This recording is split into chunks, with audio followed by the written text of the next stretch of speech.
Sa video na ito, ang mararamdaman mo mga tsismoso at mga tsismosa ay galit, tawa, at the same time maiinsulto ka dito kay Larry Gadon sa kanyang pananaw sa 500 pesos na Noche Buena na isinet ng DTI o at least kompleto sa recados, di ba?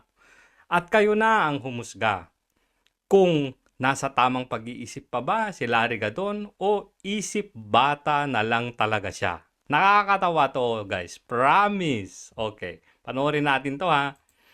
Secretary, kayo ho ba, naniniwala po kayo na ang 500 pesos ay sapat na raw para sa Noche Buena? Hindi naman tinatawag na sapat, kundi pwede. Kasi So, ang sinasabi unang insulto, yung 500 pesos daw, hindi naman sinasabing sapat, kundi pwede. So, ibig sabihin, pwede na yan, 500 pesos. So, may insulto ka na lang talaga bilang isang Pilipino kasi sa halip na sapat yung ihahain mo sa hapag mo, ay okay na. Pwede na. 'Di ba? Kung kayo mga hampas lupa, pwede na kayo sa 500 pesos. Hindi nga lang sapat. Parang ganito, no? Yung isang pamilyang naghihikaos, bibili sana ng 1 kilong bigas. Kasi yun yung sapat. Pero, 1/4 na lang yung mabibili ng pera niya. Yun yung ihahain niya sa kanyang pamilya, nakakainin, let's say, 4 sila. Kahit nga sa 2 hindi pa rin sapat. Pero, pwede na. Huwag na kayong magreklamo. Pwede na. So, ibig sabihin, hirap na hirap ang mga Pilipino. Kaya, huwag ka nang humanap ng sapat. Yung pwede na, okay na. Paano kaya nasabi ni Larry Gadon ito? O, ituloy natin to. tried to budget a 500. O, trinay daw niyang mag-budget ng 500. Ang tanong, ikaw ba mismo ang pumunta sa grocery o supermarket, Larry Gadon? Tuloy. The Noche Buena set, and I asked my yaya to... Dinig nyo? Sabi niya, I ask my yaya. Kung naririnig ninyo yung salitang yaya, ano ba yung pumapasok sa isip nyo? Hindi ba yun nag-aalaga ng bata? Yaya, term nun, kumbaga sa English ay nanny. Ano ba ang trabaho ng isang nanny o yaya? Di ba mag-alaga, magbantay ng bata? Larry Gadon, sa edad mo na yan, meron ka ba ring yaya? Pwede mo namang sabihin kasambahay o kasama namin sa bahay kung ayaw mong sabihin katulong. Pero yaya? Talaga? Yaya, Larry Gadon? Ang yaya ang inaalagaan bata. Hindi matandang isip bata. At least kakaumpisa pa lang. Pinatawa na tayo ni Larry Gadon. Ininsulto tayo sa una, pero may pambawi naman na tawa kasi nga sa edad niya na yan, meron pa rin pala siyang yaya na inuutusan. Binadget mo yung 500. Pero nag-utos ka naman ng yaya. My God, Larry Gadon. Presidential Advisor for Poverty Alleviation yan, ha. Tandaan ninyo, yung 500 ayon sa kanya ay hindi sapat. Pwede na. Tuloy. Buy for some groceries. And nagkasya naman, yung isang set nga is 476 pesos, yung isa naman ay 480 something. So, 2 set ang pinabili mo. So, talagang hindi sapat yung 500. So, almost 1,000 yun, Larry Gadon. Tama nga naman, di ba? Hindi talaga sapat yung 500. Sa'yo nga hindi sapat eh, oh. 2 set nga yung pinabili mo eh, oh. Nag-utos ka nga ng yaya mo eh, oh. Ay, nako, lari ka doon. Nilalaglag mo yung sarili mo dito. Grabe. And kumpleto na yun ha. Merong spaghetti, merong ham luncheon meat, merong Yung ham pala, luncheon meat pala yun. Wag yung ano ha, yung mahal, yung bilog-bilog, wag pala yun. Luncheon meat pala, 99 pesos yata ang pinakamura dun eh. Na yung malaki ha, yung maliit, ewan ko lang. spaghetti sauce, merong cake, cheese. May cake pa. Anong cake yan? Lemon square, cupcake. May cheese na din daw. Anong klaseng cheese kaya yan? And merong fruit cocktail and cream binsada.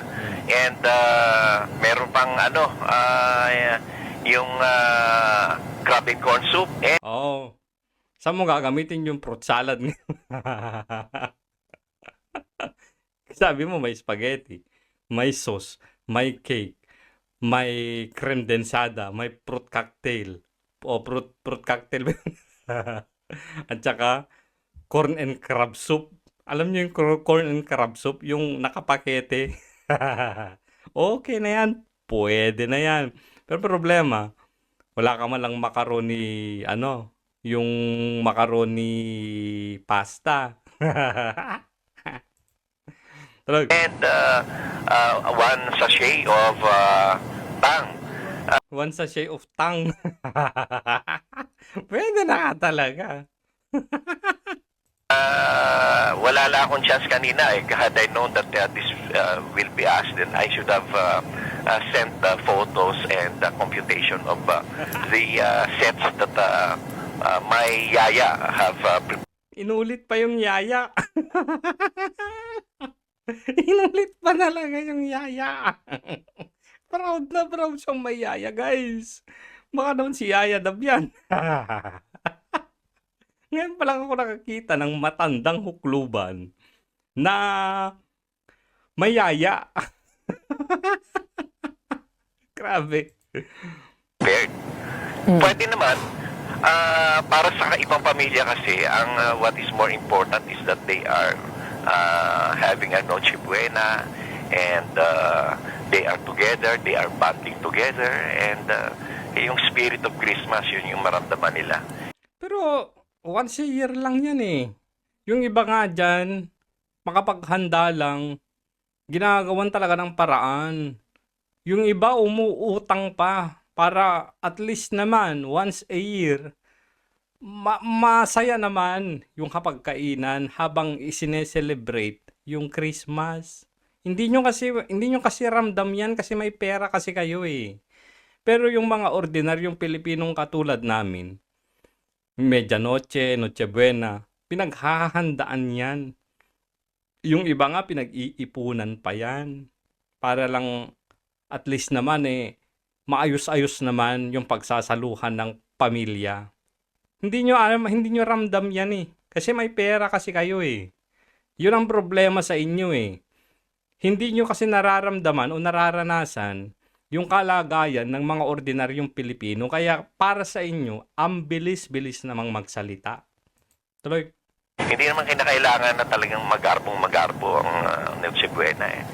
Meron ka lang bread, noodles. Bread at noodles? Putya naman, araw-araw na nga lang kinakain namin noodles. Noodles pa rin ang puta na. Noodles pa rin yung isa-suggest mo. Yung isa namang Yusek, si Clariling, chop suey. Araw-araw na nga namin kinakain yung noodles na yan para makapagtipid lang. Tapos Noche Buena, noodles pa rin at bread. Pasta and soup. Pasta at soup? Ang klaseng kombinasyon ba yan? Luncheon meat. Or meron pang isang set na ginawa yung Pure Foods sa Sweet Ham. Oh, kasya yung 500.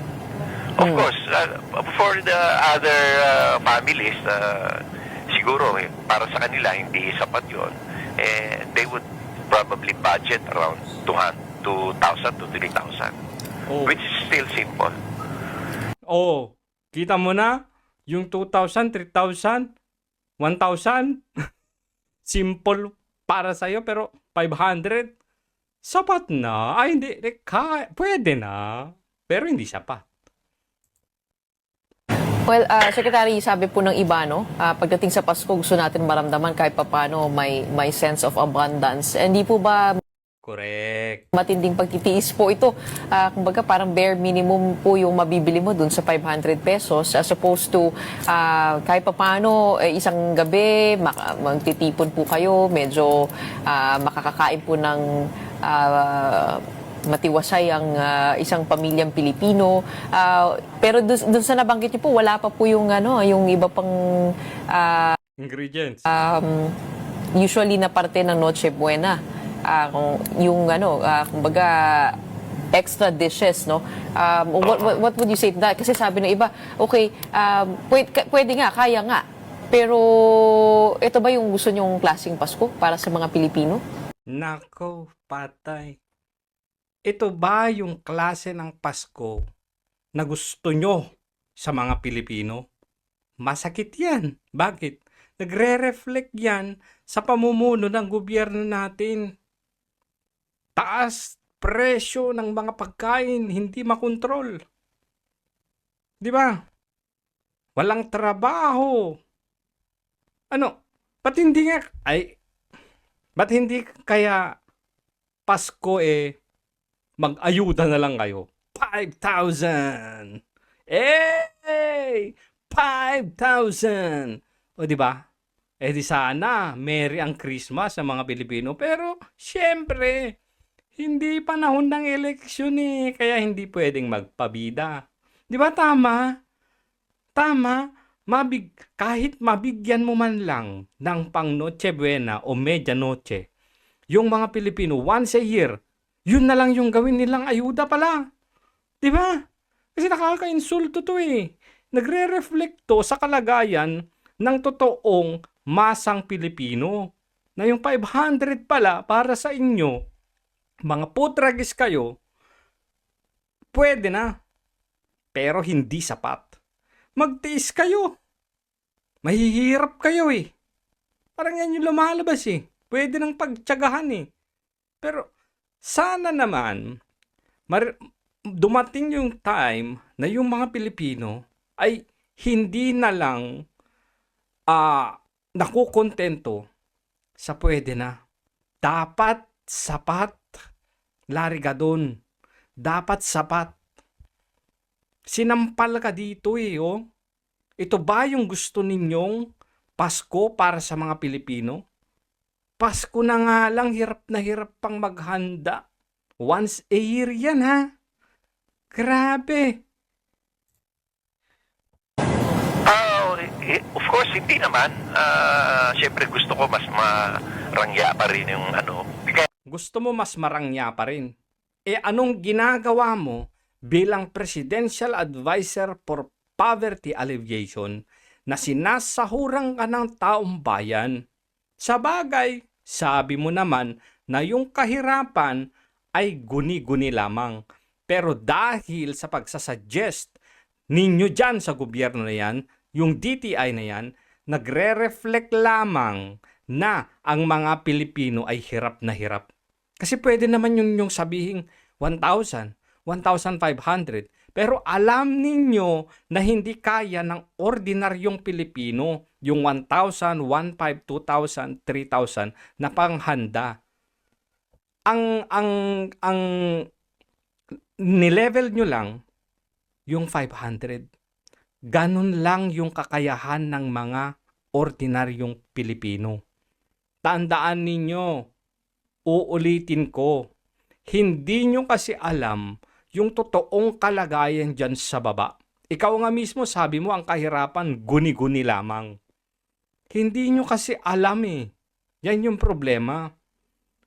Nakaupo lang kayo, pakuya-kuyakoy sa apat na sulok ng deerkong opisina ninyo. Na, nakita nyo na ba si Larry doon na bumaba? Let's say pumunta sa mga informal settlers. Magtanong-tanong doon. Bakit ba ganito ang kalagayan ninyo? Kasi ako ay advisor para sa mga para sa pag-angat ng kahirapan. Ginawa mo ba yon? O ano, media-media ka lang, sisigaw-sigaw, kokontra-kontra kay Bibi Sara, yun na lang. Pinapasahod ka, pinapalamon ka ng taong bayan, tandaan mo yan. Mahiya naman kayo sa gobyerno. Iniinsulto nyo ang mga Pilipino. Sa bagay, yun naman yung gusto ninyo yata eh. Para yung mga Pilipino ay dumepende sa mga politiko. Di ba? Nakakabwisit. Pero syempre, pinatawa tayo ni Larry doon kasi meron siyang yaya. Tandaan mo, Larry Gadon, ang mga yaya, ang inaalagaan niyan, mga bata. Hindi katulad mong matandang huklubin na isip bata. Kapal ng mukha mong sabihing pwede na pero hindi sapat.